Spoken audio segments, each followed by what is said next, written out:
nobody's really done a perfect job of it. And this is where catalogers come in and add value because they know what's needed to allow this to happen. I think maybe less stacks of books, but I don't think the end of books altogether. I think libraries that have moved towards the no book model, I'm beginning to regret that because I still think people tend to gravitate towards text-based. And that's okay. I mean, this is how we were raised, right? I mean, when we got our first books, they were board books, and they worked fine. We turned from one page to another, and it was an old technology that worked just fine. So I think that the book itself still will hold value and it has a place inside the library. But the way you get the book is changing.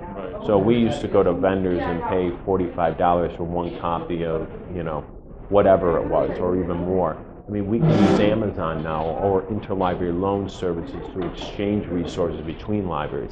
That's the exciting part. So we don't have to allocate big spaces to our books. We can maybe just allocate smaller spaces for the books and then make it easier for our students and faculty to access collections that maybe not necessarily within our space, they can be anywhere, and then bring those materials in. Right, it hasn't been traditionally. I mean, traditionally, like I said before, we've been just the people that held on to the content, you know. But now we can create it. I mean, I think libraries started years ago with like multimedia suites. And we started looking at how we can start offering multimedia services. And then we started loading out equipment like cameras and laptops and iPads and whatnot. And what students did with it, we weren't too concerned with, or even what faculty did with it. We just wanted to be able to provide that service.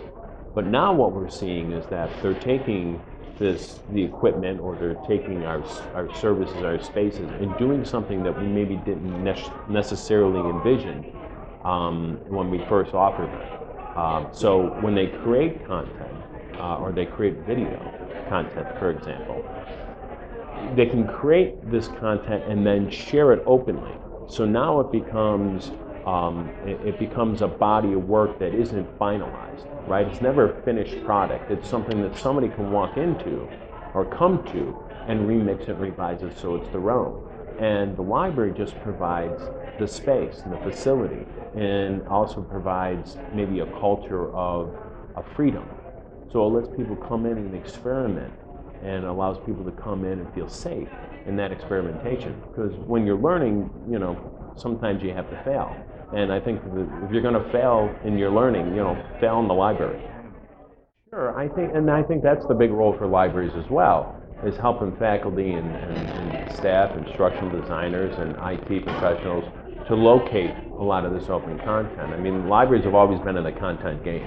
For a long time we've been known as the place that had all the books, but it was really about us just having content. And we're able now to help people locate a lot of that information that's out there on the web. Before, I think it was easy for libraries to be almost like the gatekeeper almost of the information. I think universities have felt that way too. They were the information disseminators, right? Well, now with the web and the internet, everything's open and it's all out there.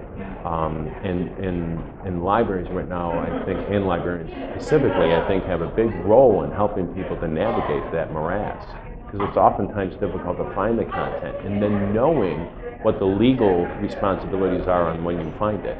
So, is it in violation of copyright if you use it? Is it truly open content? Has it been licensed by the Creative Commons? So, and this is the role of the libraries. And then librarians also can help faculty who create open content walk them through the process of licensing it, using Creative Commons. Well, I think that's the role the library's always had. If you think of it in academic terms, we've always been the heart of the campus, right? The intellectual heart of the campus. And I think over the last 10, 15, maybe 20 years, not all libraries have maintained that. And for a long time, they've looked at the institution as being responsible for that. But I would argue that it's actually been the library's responsibility for it. I think we need to go out, and we don't necessarily have to advocate and tell people this is what we are. We just have to build it. And then people will discover that that's what we are. I always say to my staff, the first thing I want to do with the library is make it the place everybody wants to come. And then next, build it as the place that everybody has to be at, right? Because you want to bring the administrators in so that they can see the change that's taking place on campus. And you want your faculty to come in so they can see what the future of education can potentially look like, and allow them to maybe add voice into our spaces, add voice into our collections, and know that it's a safe place for them to come and to start to uncover and discover what their future as an educator is. I've had great success in dealing with our faculty development and our teaching creativity centers that we have on our campuses. Instructional designers are amazing partners because they get it. If anybody has deeper impact on courses than instructional designers, I'd like to find out who they are, because instructional designers seem to touch every single course. And then also you find the faculty that are always willing to push the envelope, and then you empower them. You have them come in and you have them come into your space and have them make some decisions on what you do inside that space. Let them be the voice. I'm a big advocate of changing our formal and informal learning spaces. So, we have our traditional library classrooms. I say build those as if they're state of the art that nobody's ever seen before. It's like a magnet that draws people in. And then our informal spaces where our students and faculty congregate sometimes together. Build those spaces so that they're flexible and they're open and they can always change. And it's an inviting atmosphere that the library can become.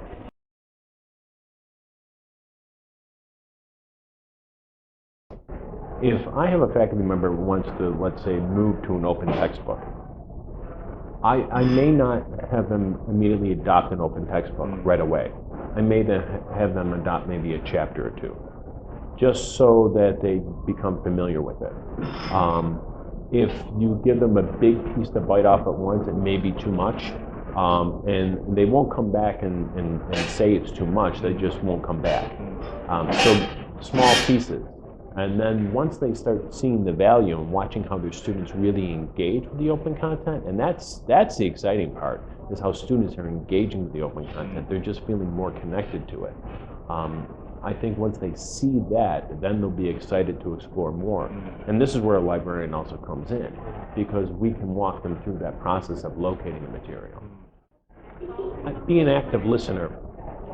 If you listen to the faculty, they'll tell you what they're looking for. They may not be explicit about it, especially with open content. I've noticed with faculty, they're not even sure what questions to ask. So if you just listen to them and then provide them with the guidance, and maybe provide them with a couple of resources, and let them be your prophets. The early adopters, let them be the prophets that carry the message. I think that faculty that find themselves inside the library are there for a reason.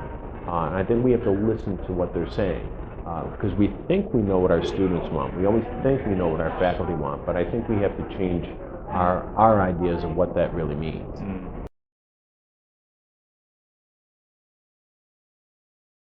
I mean, innovation's always messy, and it always remains messy.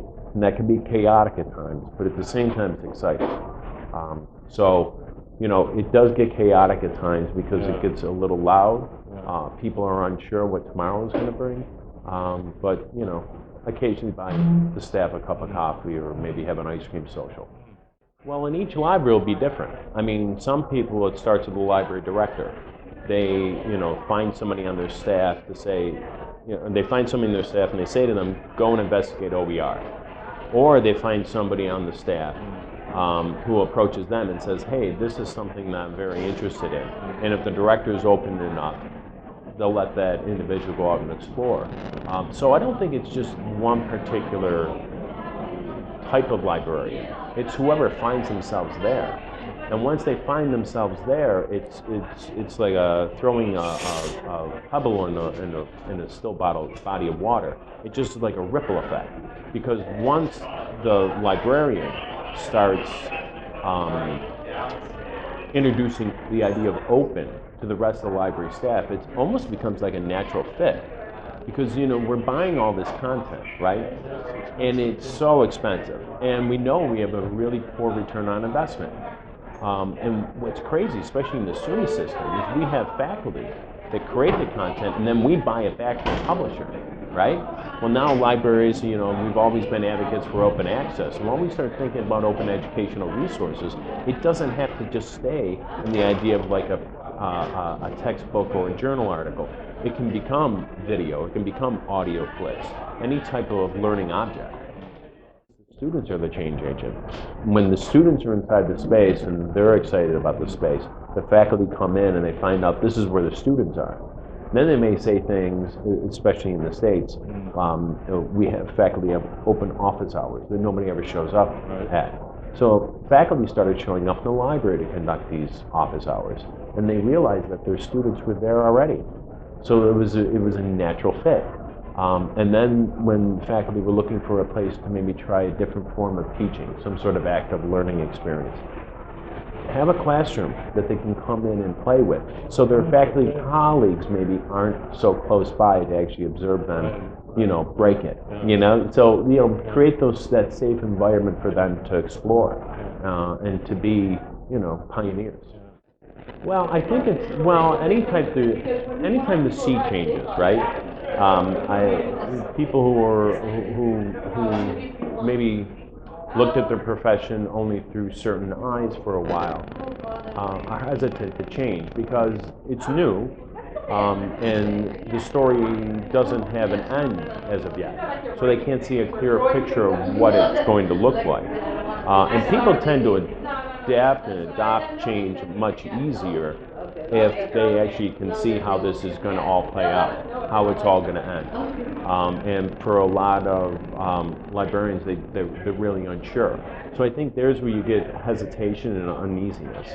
But once they become involved, they add value in not only locating and creating content, but then they also help develop what this new role is. So it's still so new that we believe our role is just locating information or creating content. But I think what we do is we become almost like an incubator for our faculty, and I'm thinking about the spaces, the library spaces. We become like the incubator for our faculty and for our students to come in and maybe create content and then share it with each other.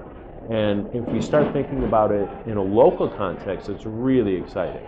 Just to get faculty from other disciplines to come into the library, maybe even share their student resources with each other and develop a whole new body of knowledge. But when we start thinking about in a global context and the role libraries can play is being these global incubators where we allow scholars and students to come in and take existing content and remix it and revise it and make it into something completely new. And putting that on the global stage is really exciting. I mean, it's taking the idea of Thomas Edison's Menlo Park and saying, we're not looking at experts anymore. We're more looking at everybody's the expert, and everybody adds value to them.